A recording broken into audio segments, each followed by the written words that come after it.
Well, hello, friends. Thank you so much for joining me for this special bonus episode, a very unexpected bonus episode, I might add, of reading Michael Jackson. I am your host, Lena, and oh my goodness gracious, am I excited to be here today with all of you. As you certainly must know by now, the trailer for the Michael Jackson biopic dropped yesterday morning, Monday, February 2nd, 2026, and it has changed my entire life. Not even kidding, people. I have barely slept in 48 hours and I've gotten very little done. Don't tell my workplace. So needless to say, I had to jump on here to record a response to this trailer. I couldn't help myself. Honestly, I couldn't. So here we are. If this is your first time tuning into reading Michael Jackson, this is a podcast dedicated to understanding who Michael Jackson was, understanding his artistry and his life philosophies through an examination of work he put out in his own life.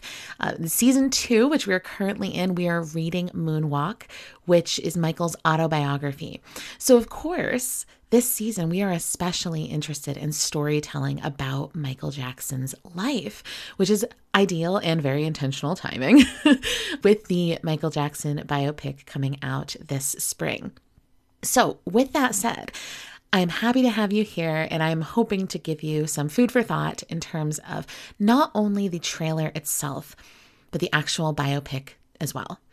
So if there's any chance whatsoever that you are someone who is joining me who has not actually watched the biopic trailer, I strongly encourage you to mute me, pause me, throw me away somewhere else while you go watch this trailer. Everything I talk about will make more sense and be more enjoyable if you have watched it. And even if you have watched it, go watch it again. Just go watch it again. There's so much to see and take away from this trailer and how we are already beginning to see the narrative that is being told about Michael and about his life. So once you have done that, once you feel adequately prepared with the trailer freshly impressed in your brain, I invite you to relax, get comfortable, get cozy, and join me for this discussion of the first official trailer of the Michael Jackson biopic, Michael.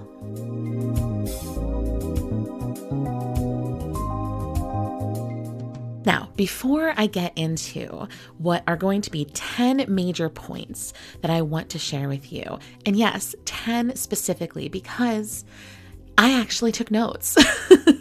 I actually took and typed and printed notes, which is a very different approach for me from what I normally do, which is just riff endlessly on the things I read. Here, I really have specific things I want to make note of. I will be going through the overall arc of the trailer as I do that, but I also have some comprehensive notes and points as well.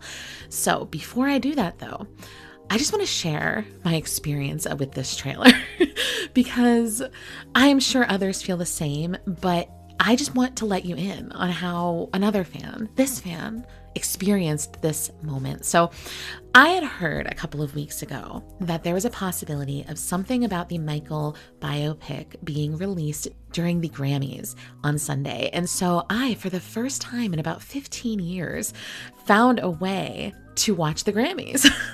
I normally do not care. So this was a pretty rare moment for me. And about an hour into it, I started telling my husband, maybe we should turn this off. Like, I don't care about any of this. And also, it seems very unlikely that they're going to play anything about Michael.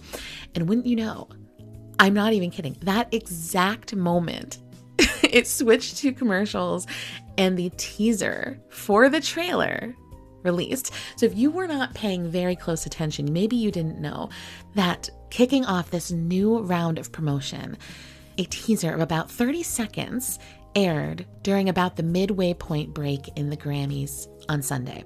And this teaser was incredible. I instantly started screaming and hyperventilating. And I am quite sure that my husband was questioning and doubting every vow he ever gave me, because how could he not, watching a grown woman fall apart to such a degree over 30-second teaser. But you guys, I can't even express what it did to me. I mean, when I say I was hyperventilating, like, I'm not kidding. I could barely contain myself. And I think he was frightened because I'm a very enthusiastic person, and I still am not sure he's ever seen me in such a frenzy. But, it's Michael Jackson. So what can I do? What can I do? So then, of course, we were watching it on YouTube Live, and we rewound it about 10 times to watch it over and over. And I was screaming and throwing my pillow and, having a mental collapse. But the most important thing, aside from the really cool new shots and things we saw during the teaser, was the announcement that the trailer would be dropped Monday morning. So, of course, I couldn't sleep at all. And I didn't sleep. And so I waited all night for it. Listen, I am a professional woman. I am mature and capable, but I cannot tell you who I become when Michael Jackson is involved. It is someone, I want to say she's unrecognizable, but I think she's my deepest and truest self. Anyway, when the actual trailer premiered Monday morning around 9 a.m. Eastern Standard Time in the US, I absolutely lost my shit. It was hard. It was brutal. It was everything I needed and wanted it to be and more. I cried multiple times. I rewatched it about 10 times before speaking to anyone else about it or at all. And then I watched it some more. So I have seen this trailer like 50 times probably, to the point that I have it almost frame by frame memorized, I would say. And so with that, I want to kick off with my reaction and the main takeaways I took from it. The short version is that I think this movie looks incredible. And I think this looks like the biopic that Michael Jackson deserves. And there's a million reasons as to why. But also, I think we are getting a clear sense of the narrative so far that they are portraying about Michael. So without further ado, let me walk you through my take on what we saw in the trailer and the main points that I want to draw your attention to. So firstly, I know there's been some discussion online, and I've seen this discussion over the years leading up to this biopic, that the Jackson's American Dream TV miniseries is like really the only biopic worth having. And while I do love that series, I mean, I've seen it multiple times since becoming a serious fan, but I also have a recollection of seeing it in school when I was maybe in elementary school. So, I mean, I've seen this at different points in my life, and I don't disagree that it's a really quality telling of the Jackson story. I would push back against the idea of it being a good biopic about Michael Jackson. And I want to start here by saying it's really important that a biopic about Michael Jackson is Michael Jackson's story of his own. It is not a heightened version of the Jacksons' overall arc as a family. It is not using that familiar narrative in the same way. And there's a lot of reasons I think this is important. The first one being that a family's narrative story is not the same thing as a person's lived experience. So if you have siblings, for example, people can be raised in the exact same household with a very similar parenting style and have a very different experience of childhood. You probably wouldn't trust your sibling to tell your life biography. And I know that Michael had a little tiny bit of involvement in the Jacksons miniseries, but very little. So I really think that the focus of the Jacksons miniseries was telling the story about how Katherine and Joe Jackson came together, how they formed their family, their struggles, and then how they rose to fame as a family dynamic and group. It really, in a lot of ways, de-emphasized Michael, I think. So if this were a biopic about the Jacksons, okay, but it's not. It's about Michael. So this is a deserved biopic, and that needs to be happening. So this distinction is clear from the first frame of the trailer, which I think is kind of cool. It kind of kicks off from where the original teaser that aired back in the fall ends, which is Michael in the recording studio. But then quickly it transitions to this view of the bad tour, and we get this voiceover of Michael repeating his affirmations. You're confident. You're strong. You're beautiful. You're the greatest of all time. So this is the first thing I wanted to really talk about in point 2. This voiceover is extremely important. It tells us a lot, first of all, about the direction of the film. The film clearly is coming and trying to represent Michael's inner world experience. We are seeing and hearing him do these affirmations. Of course, I said it's a voiceover, but within the clips of the Bad Tour, there's a brief little snapshot of Michael in the recording studio, presumably recording off the wall, where he is actually speaking the words that we're hearing as a voiceover. So we're seeing him in the moments about to record, repeating these words to himself. You're confident, you're strong, you're beautiful, which I just gotta say, the way Jafaar lands these lines, the you're beautiful makes me cry every time I hear it. You're the greatest of all time.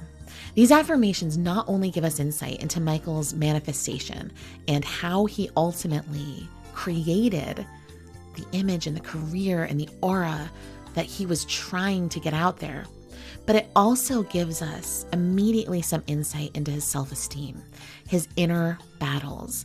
This was a man with a mission-driven life, but he had to put significant mental energy into becoming who he would ultimately become. He had to overcome a lot of negative thoughts and feelings about himself. You don't tell yourself repeatedly as a mantra, you're confident, you're beautiful, if you already feel that way. You know what I'm saying? Like, he had to convince himself. This was part of his methodology, as a performer, as a musician, as a person, was speaking it into existence. And this is really cool to have as the kind of start of the biopic narrative, because it is such an inward look at Michael. And a lot of people don't know this about Michael. I think most people who have awareness of who Michael Jackson was know he struggled with insecurity. Someone does not get cosmetic surgery if they don't, on some level. And that's not anything to discount it or anything. It's not a judgment. It's just the truth. So I think people know this about Michael. But I really doubt a lot of people knew how spiritual Michael was, how strongly he believed in manifestation, how he thought, I found the secret. These are the tools that will be useful for me. And in fact, I want to share one of the many, many, many notes that exist, these handwritten notes from Michael Jackson that exist that you can see anywhere on the internet, honestly, and in some cases see in museums and things, these private notes of affirmation about himself. They help you see where his insecurities were most evident, but they also help you see his vision. So there's one here I'm going to quickly read to you. He writes in his handwriting, I am beautiful. I am beautiful. I'm beautiful. I'm beautiful. I'm gorgeous. God is for me. Who can be against me? I'm beautiful. I'm a new person now. Beautiful. Knowing the secrets and determined with fire to move mountains in all I do. Molding my own world. I'm beautiful. The old me is behind. And so I think this is just one example of, like I said, many, many examples of Michael repeating affirmations so that he could believe them, writing them out, trying to really emblazon them in his mind. So anyway, starting here tells us right away we're going to be seeing Michael's inner world and his methodology. And before I move on from this point, Jafaar Jackson's vocal delivery, his voice as Michael. Oh my God, is it good? It is so good. Now, I am not someone who would go so far as to say that it is identical to Michael's voice. It's not. But when you've heard, decades of people mimicking and mocking, frankly, Michael Jackson's very soft, very light voice, hearing Jafaar recite this in a way that sounds like a very natural, lovely, frankly lovely voice is so wonderful. It's wonderful because the voice of Michael Jackson, both in terms of singing, but specifically in terms of speaking, the voice and how that's represented is pretty paramount to how seriously people will take the biopic. So we already knew, we had a flash of this from the teaser in the fall, but we get it several times throughout this trailer, and every single time I was thrilled and excited about his voice. So I just want to congratulate Jafaar on that because yes, they're related, but amazing, just fantastic. So for number 2, I want to talk about the opening shots of the Bad Tour. So the camera spans and we see this unbelievable crowd of 100,000 people or whatever. And the thing is, I'm not quite sure which performance this is. I know a lot of people are assuming it will be Wembley, but I actually don't think so. I think there was something in the previous teaser that makes me think this is going to be the LA Dodger Stadium. And I have I have theories and dreams and wishes for why I hope it is that and what I hope the estate does as a result of this, but that's a secondary comment that we won't focus on. But either way, we are establishing from the beginning, we are showing that Michael is a superstar. But not only that, we are seeing up front Jafaar Jackson's embodiment of Michael in his performance peak, which a lot of people think of as the bad era. We're seeing his physicality. We're seeing his posture. We are seeing the way he bends his hand, the way he moves his neck. We're seeing his stature and his stance. And I have to say, it is pretty incredible. I mean, I am someone with Michael's exact style kind of permanently woven into the landscape of my brain. And I absolutely think this is like the best portrayal I have seen of Michael, like physically, the way that he actually carries and moved his body. Now, obviously, I don't think it's identical to Michael, of course, but it doesn't have to be. The point is it has to be a respectable representation that at the very least reflects Michael's insurmountable talents, and it certainly does. So again, Jafaar, we're like 5 seconds in. It is already obvious this is incredible casting. Amazing. Final thing, it also shows, as all of Michael's performances do, but I think people could be reminded of, especially in the modern era, that Michael Jackson could captivate an audience of 100,000 people with nothing but a microphone and a spotlight. He did not have wild stage production during the Bad Tour. Sure, he had certain things, but large portions of the Bad Tour are just Michael with a microphone and a spotlight, nothing more. Some backup dancers here and there, and that's it. So it emphasizes from the very start of this trailer, this man is a dominating force. So now moving on to the third point I want to address, the introduction of Coleman Domingo as Joe Jackson. Oh my goodness. So this is getting a lot of attention online. Coleman Domingo is already an incredible actor, extremely well-respected actor. And so for him to take on this role is already really exciting. But to see the first look of him, the true first look of him face on as Joe Jackson is kind of staggering, to be honest. In the same scene, we also see the straight up look of Nia Long as Katherine Jackson, and she also looks incredible and looks very much like Katherine Jackson. It's pretty remarkable. So both of Michael's parents look amazing.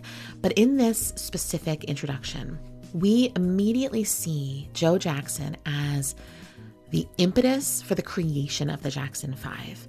He is, in this moment, talking to all the boys around a table. Katherine is there too. And he is talking about the life they do not want to live. There's winners in life and there's losers in life. You don't want to work at the steel mill, do you? I know I don't. And there is this intensity. Now, if it was a different kind of story, maybe we would view this as simply inspirational. But there's this kind of implied threat underneath it too. Like, you will either do what I'm asking you to do, or you will have a life of suffering and destitution. I mean, that's literally the way it is being presented to these boys. It is basically being presented as like a life or death situation, And I don't think that's putting it too strongly. I think that's probably how it felt for Joe Jackson, and probably how it even maybe felt for the Jackson 5 and the whole family.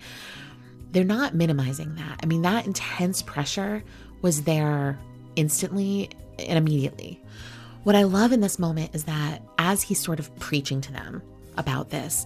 He's speaking with this like intense authority, and they're responding. It's almost like a call and response conversation. He's saying this and they're saying, yes, sir. And there's almost this military boot camp style to this conversation where he is saying something and they're responding, sir, yes, sir. I mean, not literally, but that is how it feels there. And then, of course, during that conversation, we flash to Katherine, and she's sitting there, she's listening to him, and she seems almost tentative, and it makes me really wonder, how will she be portrayed? Will she be portrayed as this passive wife and mother who kind of acquiesced what she wanted for her children to Joe? Will we see her as a collaborator in this? Will we see her standing up for her kids against Joe and his tactics and its violence, or we see her sort of going along with it quietly?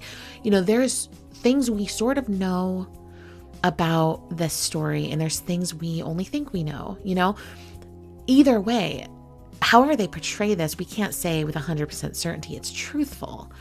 So I'm curious how they will portray that narrative. Anyway, there's a lot there to be sort of excited about in terms of this introduction to his parents, which we'll talk a little bit about more later. The fourth point I want to mention is during this introduction, we're seeing this amazing editorial style where with every beat, there's this new flash of a new angle of the Jackson 5 practicing and performing in different outfits. So we see them like in their pajamas, we see them in their school clothes, we see them on stage at all these different places. I feel like this really sets the tone for the constancy of their work. And this is something we're talking about all the time, progressing through Michael's childhood. He's now entering his teen years. That's where we're at least in the podcast right now. And he has yet to have a break. I mean, there's been no breaks, no vacations, no days off, constant touring. I think in one of the most recent episodes, I referenced how, they had 45 shows one summer, followed by 50 more later that year. These kids were working endlessly, and this immediately establishes that, right? So it's another very brilliant editing tool. Another thing I want to mention during this sequence is, now I didn't personally notice this myself. I saw this online. Someone pointed out, if you pause one of the scenes, you can see Joe Jackson watching them. He's sitting on the couch and he's watching all of them performing and practicing. And he's holding a shoe in his hand. Of course, we'll know for sure once we see the film, but based on the trailer, I think the implication of that shot is that he was hitting them with the shoe in between when they would mess up. Michael very clearly stated throughout his life that his father would hit them when they would mess up. He would watch them rehearse with a belt in his hand. And I mean, that kind of coaching cannot really be described as discipline to teach a child. It can only be described as instilling tremendous fear in your children. And, in my opinion, it is really, really important that we see a portrayal of this in the biopic. I mean, I don't look forward to seeing Michael and his brothers being beaten. I'm not looking forward to that, but I do think it's very important for understanding Michael and who he became. So I'm wondering how far they will go, if they will go as far as Michael did in his life when he shared the intensity of the violence he experienced as a child and that his entire family witnessed at the hands of Joe Jackson. I am hopeful they will be very honest about it. But we'll see, right? All we know is that we show this level of intensity. Joe is holding a shoe in his hand, which can only probably mean one thing. Next, point number 5. So we go into this sequence where Joe Jackson is once again talking to the family. We have all these flashes, of performances and things. We see a moment where Michael is recording, but then we get to this sequence where Joe Jackson is talking to the family again. And he's saying we need to capitalize on Michael's success because the Jackson family is the brand. And he says, that's our Coca-Cola. First of all, it's an ironic line, right? Since they end up being sponsored by Pepsi. But it also, I think, is a really powerful line because it sort of reinforces the way that Joe viewed his children as products to be sold or controlled, if you will. This isn't about individuals. This isn't about even artistry. It's about branding.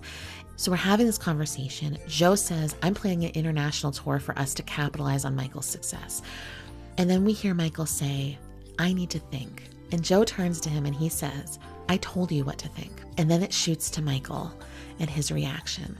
Oh my God. In this moment, there's so much. So number one, this immediately tells us that part of the narrative arc of this film will be positioning Joe Jackson as a kind of antagonist. Now that's going to be complicated, right? He's Michael's father. He, in so many ways, propelled them to success. He pushed them hard. He got them places. You know, if a parent isn't doing those things, a kid is not going to just be discovered, right? So that's complicated, but he is and was, in many respects, an antagonist in Michael's life. There's early establishment of Michael's trauma from his childhood, the very complicated relationship he had with his father, and then that extended in a lot of ways to with his family, where he felt used and mistreated. Specifically, though, this is something that I think the brilliance of how this is represented is it shows this was not abuse that ended when Michael was a child. It was something that continued throughout and into his adult life, where his father had a lot of control over him, including psychological control. I told you what to think. Like as if Michael, who was the creator of Thriller, Michael, who was the reason they were having this conversation at all, his opinion doesn't matter. And then the look on Michael's face, Jafar's face, but Michael's face, is devastating. And this is a moment where it's very, very brief, but every time I've watched it, it's made me tear up, because I think this is where, for the first time, we're seeing that Jafar can really act.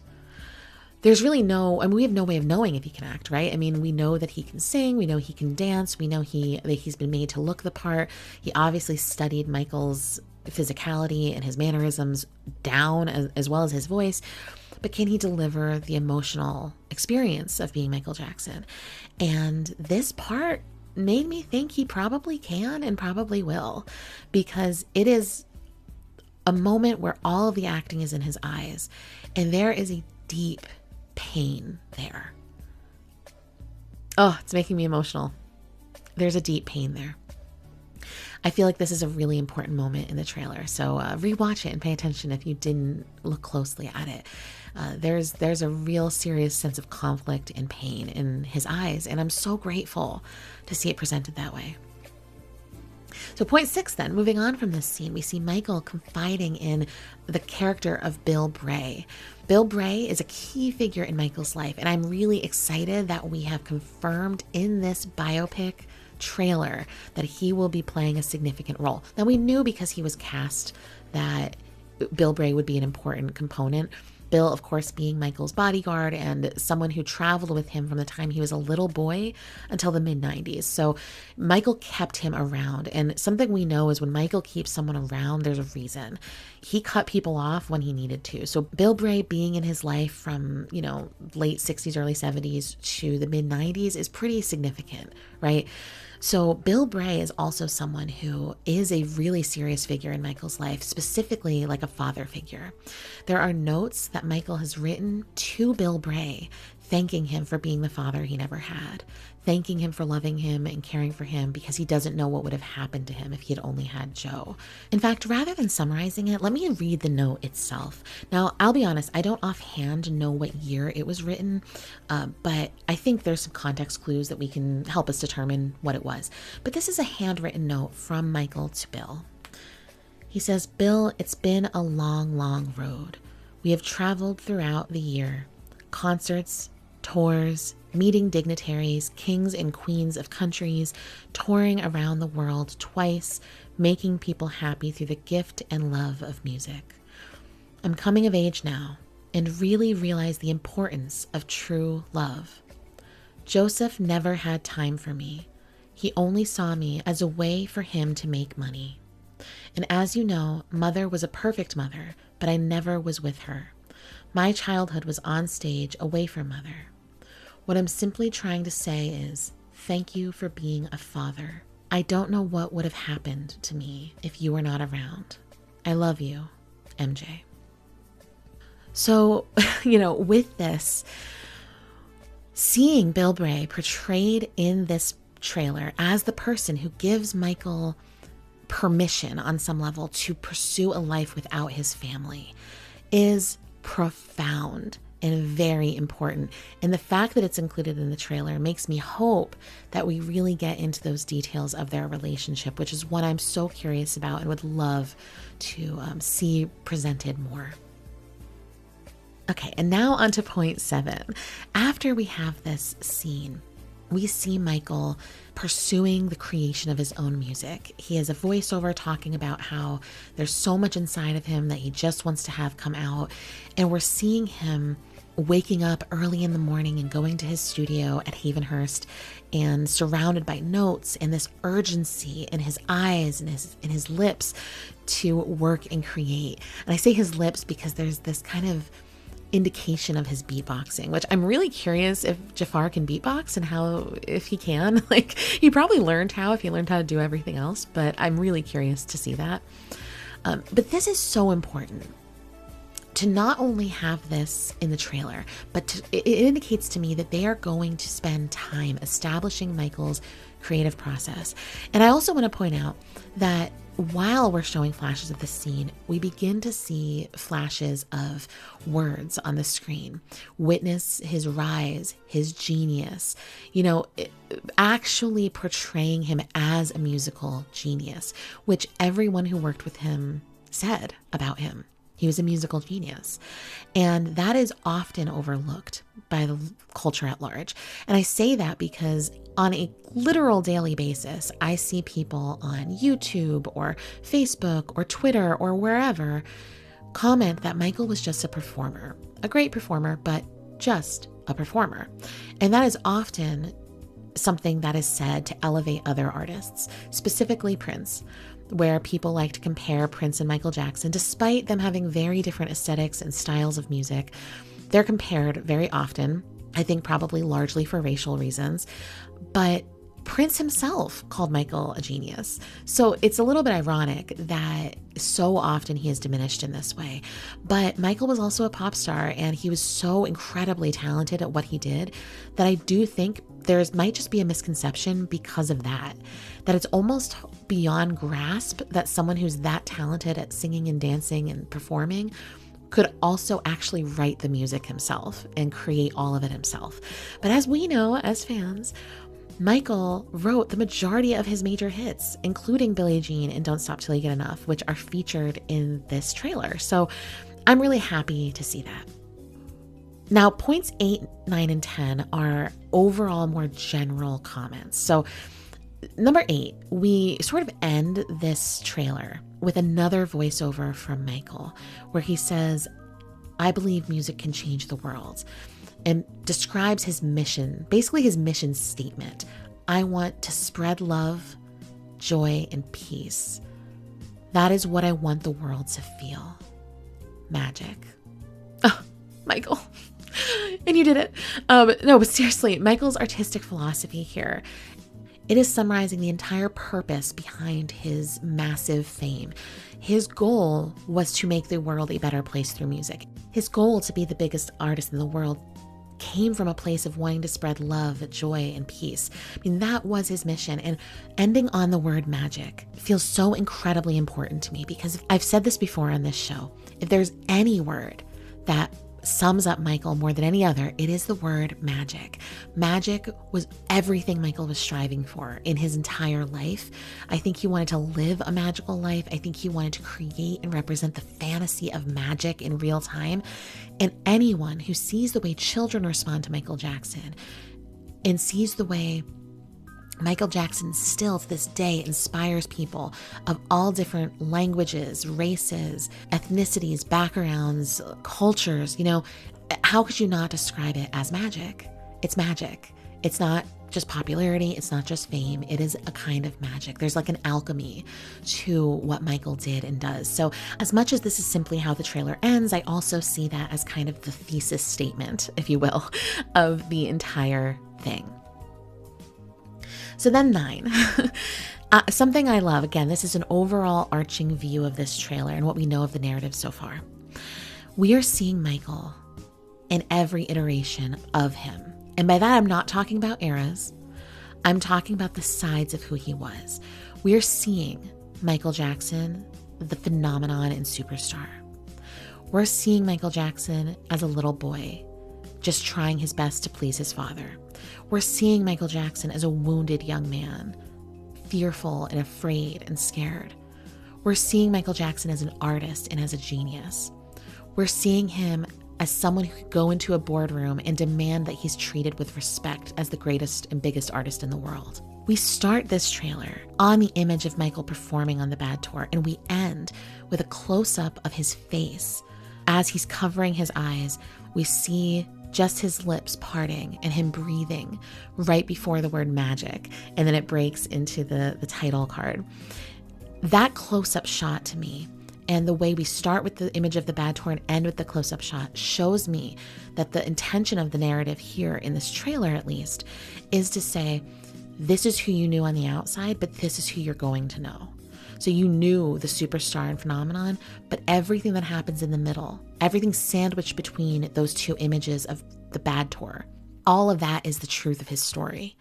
All of that is who he was. And then the close-up shot at the end, specifically, we see him pause and breathe. All I've ever wanted to know, when it comes to Michael, not all, but one of the things I've really wanted to know is, what was it like to be Michael Jackson? Not in terms of the fame and popularity, but in terms of this man walked out on stage. He lived inside of his body. He paused and kept people waiting. I mean, what was it like to live behind his eyes? We obviously can't know. This movie can't really give us that because there's no, recording of Michael's inner world and experience that we can just watch. And that would be the same with a documentary. But the fictionalizing of this, that the storytelling attached to a biopic has the potential to actually put you in the position of seeing the human side of a person that you normally limit in your mind to who the media has constructed for you or who they are, in an album or a video. So I want to see Michael pause and reflect and breathe. I want to hear his inner monologue right before he goes on stage. I want to see the nerves disappear and melt away when he's about to perform and then come right back when he gets off stage. I want to see the transformation in real time, the things we did not have access to as fans and that we can't know. I want to see a representation of that. Is it going to be 100% accurate? We can't know that. But I think that it will provide a level of empathetic insight into Michael that can only be useful, in my opinion. So I'm very excited about that. I have a few more words to say about that, but I want to kind of close with that, so bear with me. And then finally, number 10, and this is my final major takeaway that I want to share. Jafaar Jackson. I have always imagined that for Jafaar, this would be not only the breakout role of his life, or of anyone's lifetime that you can ask for, is the breakout role of Michael Jackson. But this has got to be the biggest personal challenge of his life. I mean, take the performance aside. Personally speaking, can you even imagine having to recite lines to an actor who is portraying your grandfather based on a script someone wrote about him? Jafaar had his own relationship to Joe Jackson. Jafaar has his own relationship to Katherine and to Michael's brothers and his own father, Jermaine Jackson.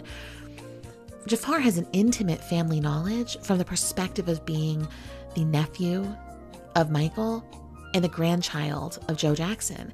He has observed and experienced this family completely differently than anyone writing this will have and any of us who are going to watch it. So Jafaar is entering this role with a really complicated view of the material, obviously. Now, if Jafaar never experienced Joe Jackson as abusive or even unkind, which I don't know if he did or not, I have no idea, but say he has not, he is still having to generate an emotional response and be in the moment believably with an actor who is presenting that relationship. How much did this complicate his own understanding of his family? What was the personal impact that this had on him personally? I mean, how did this change his life? How did it change his life as a human being, moving forward as a Jackson? And then let's add another element here. Jafaar Jackson is a talented young man. We knew this already before the biopic. Jafar has released his own music, or has attempted, his own musical career. I have no idea how successful it was. I just know he has a Spotify page. He's released some videos on YouTube. I don't know anything else about his artistry, really. But he lives in the shadow of the Jackson family. How easily can he actually distinguish himself from the Jackson family? And as all of the Jacksons, except for perhaps Janet, as all of the Jacksons do, he has lived in Michael's shadow his whole life also. So there's really a complication here, as well as a really interesting source of inspiration for Jafar when it comes to delivering lines about, I love my family, but I want to break free, or I want to be, doing it on my own. That's complicated. And I'm sure something he relates to, because as proud as I'm sure he is of his family's musical legacy, it would be very difficult to feel this drive and passion within yourself to be a performer and to know you cannot detach yourself from the family name. I mean, Paris Jackson, Michael's daughter, she distinguishes herself in some ways because she is in a completely different genre. I mean, it has zero relationship to what Michael did. She does like indie folk, So you would never hear her music and think, let's compare this to Michael's. Like, there's nothing about it that's similar. Whereas someone like Jafar, he's producing more of like an R&B sound. Like, he is going to be compared. There's no breaking away from that. So there's just a lot of components there. That's complicated by the fact that Jafar is playing the role of Michael Jackson. I mean, he can't separate himself from his family. So is he just like fully embracing that this is his destiny, that he's the one? On top of that, the weight of the world is on this man right now, because not only is this movie undoubtedly going to make $1 billion or more, it's going to be seen by a tremendous amount of the global population. Everyone thinks Michael Jackson's amazing, so everyone is going to, even if people don't like him, it's very rare they don't admit he was incredibly talented. Most people, unless they're very young, even know the highlights of Michael's life. So, people will go into this thinking they know Michael, and will be comparing and scrutinizing every single movement and facial expression that Jafar does. So very heavy, but also there's the weight of, this is their one shot at representing Michael in a biopic. They're not going to make another one. I mean, let's put aside the fact that there's almost definitely going to be a part 2 of this biopic. I'm talking about, it seems unlikely that they would make another completely separately produced and written and acted biopic. This one with Jafaar Jackson is, I'm presuming, going to be it. Again, maybe there's a part 2, but it's still same cast, same writers, etc. So I'm kind of counting that as one. That is huge pressure. This is the one shot to tell the story, to correct a narrative, to give people insight into his extremely misunderstood uncle, who he certainly loved and drew inspiration from. I can't imagine the pressure. And I think we as fans need to remember that. Like, Jafar isn't going to be Michael Jackson. No one is going to be Michael Jackson. That's the whole point of Michael Jackson. I mean, there's no one comparable to him. But all we can hope for as fans is that it is a respectful, believable portrait of him. And I think there is simply no doubt whatsoever we are going to get that in this film, at least, at the very least, through Jafar's performance of Michael Jackson. We don't know enough about the narrative yet. We don't know enough about the writing, so we can't quite say that, right? We don't quite know how Michael will be presented, but we have a good indication as to how. I mean, just the fact that they show him, like I said in the previous point, in all of these different positions and in life. I think I meant to mention, actually, this adorable shot of Michael in his room at Havenhurst, and he calls Bubbles over to him, Bubbles, his chimp, over to him, and Bubbles sits with him and he's reading him Peter Pan. I wish I was one of Michael's chimps. Truly, I would. What a great life. What a great opportunity. No, but seriously, it seems to be that it's aiming for a nuanced and honest portrayal as much as is possible, right, in a biopic, and that the pressure under Jafar to deliver that is massive, but I think we have good reason to think he can do it. So with that said, I'm going to bring this to a close with a couple of final thoughts about the biopic as a whole. This biopic is a big deal. This biopic is a big deal for Michael Jackson's legacy, for public perception of Michael Jackson, and frankly, it is not made for hardcore Michael Jackson fans. I believe, in my heart, this film is made for casual fans of Michael Jackson, for people who have a nostalgic association with Michael's music, the general public, and for very young fans. It is PG-13, so you know it's not going to get super intense. I mean, Michael has dark, dark times in his life.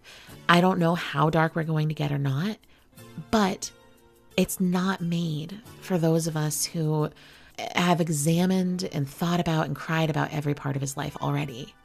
You know, it's just not. And I think that that's something we have to accept.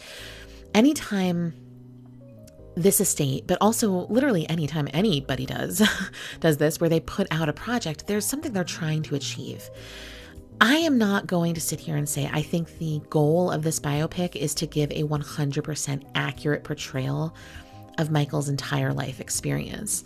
My true belief is that the goal of this biopic is to humanize Michael Jackson by not only telling his story from his perspective, where we see his hardships and challenges and the nature and the duality of him, but to also fully and completely remind a public that is all too willing to crown someone else the new king of pop, who Michael Jackson really was. The end of this trailer repeats the lines from Billie Jean, "I am the one." That line is repeated over and over and over. That is not a coincidence. That is not just a cool editing trick, which it is. That is the point of the whole movie in a way. He is the one. He was the only one. He was the greatest of all time. And that is something everyone in that theater will leave believing and seeing and being reminded of. Because the bottom line is that Michael Jackson achieved what he achieved with a brilliant childhood career and an even more brilliant adult career that was distilled into 6 studio albums. Every comparable artist, whether that's the Beatles or Elvis Presley, in terms of their global reach, had literally dozens of albums, if not more, in the case of Elvis. And they did not achieve what Michael did with that. When you actually break down how few albums Michael released and how many number 1 singles he had, how many top 10 singles he had, and of course, how many albums he sold and how global those album sales were. When you look at that honestly, not through the lens of fandom or whatever, when you look at it honestly, it is undeniable that Michael Jackson was the greatest and most successful performer and musician of all time up until this point. I mean, he is more well-known and more influential than any other musical artist, and that includes classical musicians.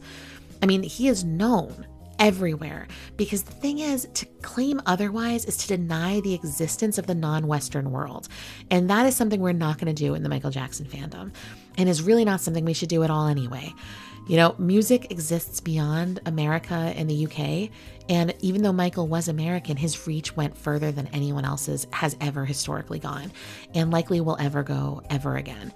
So he deserves this biopic. He deserves a strong, full-chested reminder to the public of who he was. And we deserve that as fans. We deserve to see him celebrated the way he deserved to be celebrated. And I also want to say, I mean, I know there are people, I would say from my observation, 90%, 95% of the fandom is ecstatic about this biopic.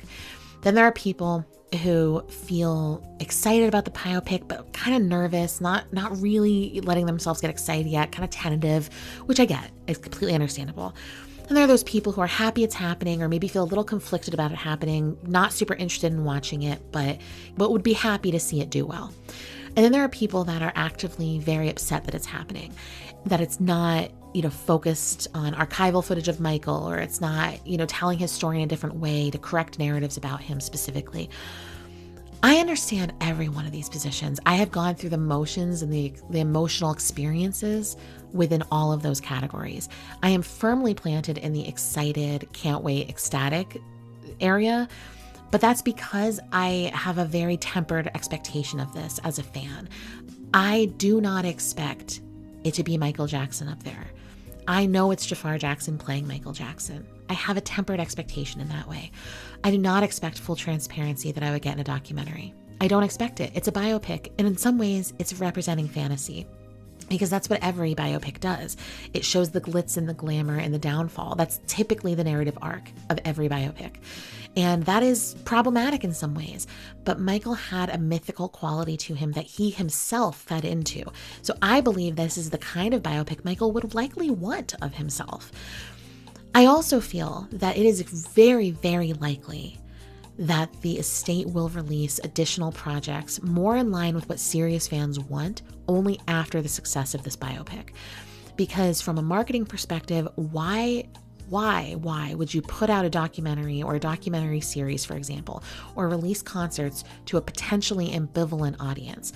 Again, I'm not saying it is because Michael has a massive global fan base and every time something's released, it does well. I'm saying when they know there's a biopic coming, why would they not hold back and wait to release everything else until after that? They would. I mean, that's just kind of sensible in terms of marketing. You're going to expand your audience by like 1,000,000% with this biopic. Anything else, if it's really successful, which I expect it will be, streaming services will be much more inclined to greenlight streaming his concerts, streaming documentaries. I mean, we're going to see it, I believe, and I hope we are going to see a resurgence of serious Michael content that is very geared toward really serious fans, not just the general public. So with that said, I think we can really enjoy this as a biopic, even if we're serious fans who already know the whole story. And I plan to enjoy it. I really think, honest to God, I really think this is going to be incredible. And the final thing I want to say, I'm so sorry, this is so long. The final thing I want to say is that for those of us who were not blessed, people, you were blessed if you were around and conscious and alive during the 1980s. And hey, let's just say it, the 70s and 80s when Michael rose to fame.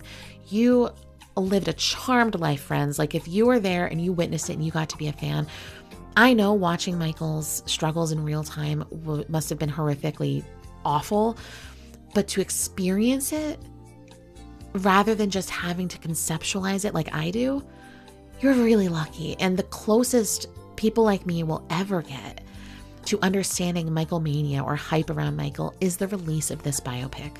That's the closest it's ever going to get for us. So allow us this, please.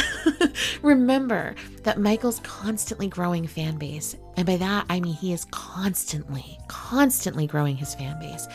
Remember that in order for that to continue, people really need to fall in love with him again. They need the exposure to him.